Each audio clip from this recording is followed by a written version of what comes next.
Mga sangkay, meron na rin pong nagaganap na tensyon ngayon ang India laban po sa China. At ngayon nga mga sangkay, nagpadala na po ng sangkaterba o sangkatutak na mga sundalo ang India sa kanilang border para harapin po itong China.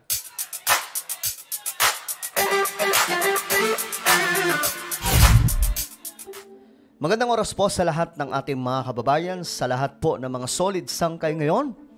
Pag-uusapan muna natin itong mga sangkay, itong patungkol sa ganap. Isang balita po ang pumutok ngayon international na itong India ay nagpadala na po ng maraming mga sundaluan na ayon po dito mga sangkay, nasa 10,000 na mga sundalo, ganun po karami, para harapin po ngayon ang China.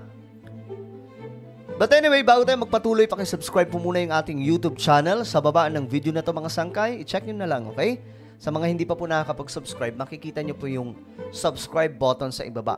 Pindutin nyo po yan, tapos i-click nyo yung bell. At i-click nyo rin po yung all. Sa mga nanonood sa Facebook, syempre, i-follow nyo na yung ating Facebook page. Okay guys, ito medyo alarming ito mga sangkay, very alarming. India moves 10,000 troops to the China front amid border tensions. So mayroon na naman pong tensyon ngayon na nagaganap. Alam nyo mga sangkay, ang India po ay isa sa pinakamalalakas, pang-apat po ata ang India, sa pinakamalakas pagdating po sa sandatahan sa buong mundo. Hindi po sila nagkakalayo ng China, magkasunod lamang po ito. Kaya naman ganun po katindi itong India, magalit laban po sa China.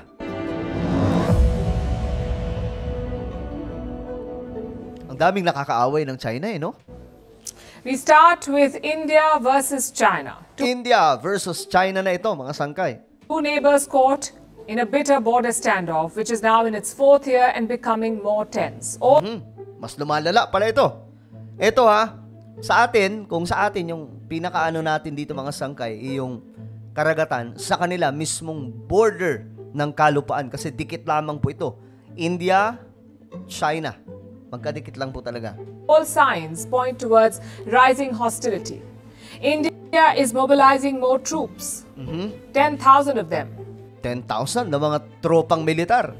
They were stationed on the western border of India, presumably to guard against the threat from Pakistan. These troops are now being redeployed. They'll be stationed along the border with China. So an additional 10,000 troops at the LAC. Beijing has taken notice. And today it has issued a warning. China says India's increased deployments won't ease tensions. India's strength Ang tanong dyan, papalag kaya ang China laban po sa India? and military deployment in the China-Indian border area is not conducive to the efforts made by China and India to ease the border situation, nor is it conducive to the maintenance of peace and tranquility in the border area. Ganun lang mga sangkay, no? Mapapansin nyo, yung statement nila laban sa India, hindi ganong klaseng bigat Bakit?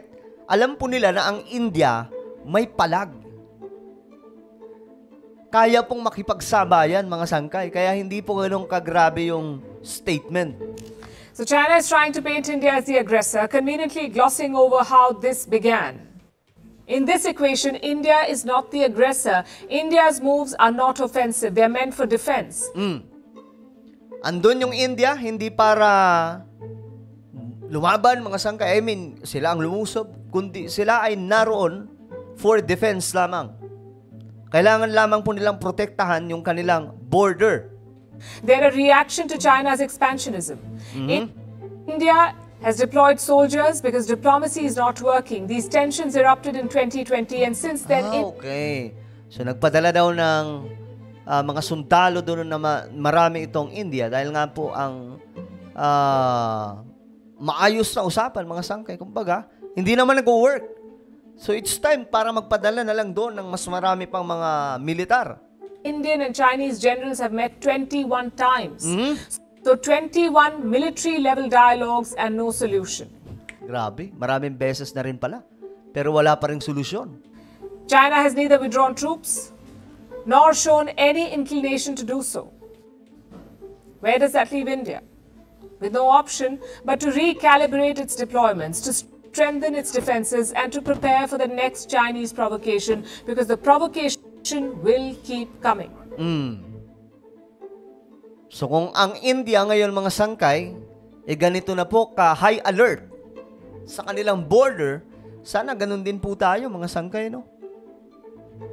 Para po sa inyong kaalaman, ang India po ay isa sa tumutulong sa Pilipinas sa pagpapalakas ng sandatahan ng ating bansa. So mayroon pong bahagi ngayon ng India, mayroon pong, kumbaga, kabahagi ngayon ng India sa pagsasaayos at pag-innovate mga sangkay ng sandatahan natin kasi matagal na po tayo na pag-iwanan, no? Pero ito, medyo ano to, konting ano lang din po ito mga sangkay, konting pitik, konting pagkakamali. Ang digmaan ay pwede mangyari. At ang nakakakaba dito, parehas po ito mga malalakas na bansa, India at China. So how is India protecting its borders? It's taking a new approach. Increasing troop deployments is just one part of it. India has also built a new fighting command. It's like a combined fighting force with its own artillery and air support. Their assignment is clear-cut, guarding a specific part of the border with China. Grabe, no? Tingnan nyo to, ha? Ito yung India, ito yung China. Ito, magkadikit lang po talaga yan sila. Mas malaki yung China. Pero pagdating sa puwersang militar, kaya pong tumapat ng India sa kanila. As in, sobrang dikit po talaga ng kakayahan nila sa isa't isa. At ang India may pinakamaraming populasyon na ngayon, pero hindi po nagkakalayo sa China. Okay? China. At pagdating naman po sa economic growth, ang China ngayon nagkakaproblema, ang India naman po mayroon pong momentum. Yan po yung nangyayari sa kanila ngayon. A 532-kilometer stretch. Ito yan ha, ito yan mga sangkay. Makikita niyong dilaw, ito po yung may tension dito. Itong border na ito. It separates Tibet from two Indian states, Uttarakhand and Himachal Pradesh. But why this particular stretch? It's not clear. New Delhi remains tight-lipped as it practices a strategy of deterrence. As China lines up troops, India responds in kind. Kumbaga, kung ang China nambubuli, ang India, ang response ng India ay mabait sila pero hindi sila papadaig. Ganun po yung kanilang ginagawa ngayon. Matching the scale and numbers. As China ramps up border infrastructure, India does the same. And when you connect these dots, you see the big picture. India is digging in for the long term. Grabe, ano? Naghahanda na po yung India talaga. Because diplomacy can deliver only so much, especially with a sly customer like China. They only respect the language of strength. And their words do not match their actions. Yun lang. You see, mga sangkay yung sinabi? Yung sinasabi daw po ng China, hindi nagmamatch sa kanilang kilos, sa kanilang actions. May mga pro-China pa naman na Pilipino. What can you say right now about this video or report na sinasabi mismo mga sangkay ng international mula daw sa India, ayon po sa India, ang sinasabi ng China, hindi nagmamatch sa kanilang kinikilos. Kumbaga, mabait po sila kausap. Pero pagdating po sa nangyayari, hindi po. Pagdating po sa action. Same sa ating bansa. Ganun din po ang nangyayari.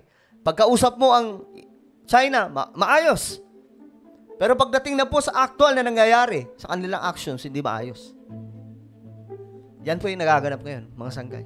So ano po ang inyong opinion sa nangyayari ngayon sa India na nagpadala po ng 10,000 troops na military laban sa China?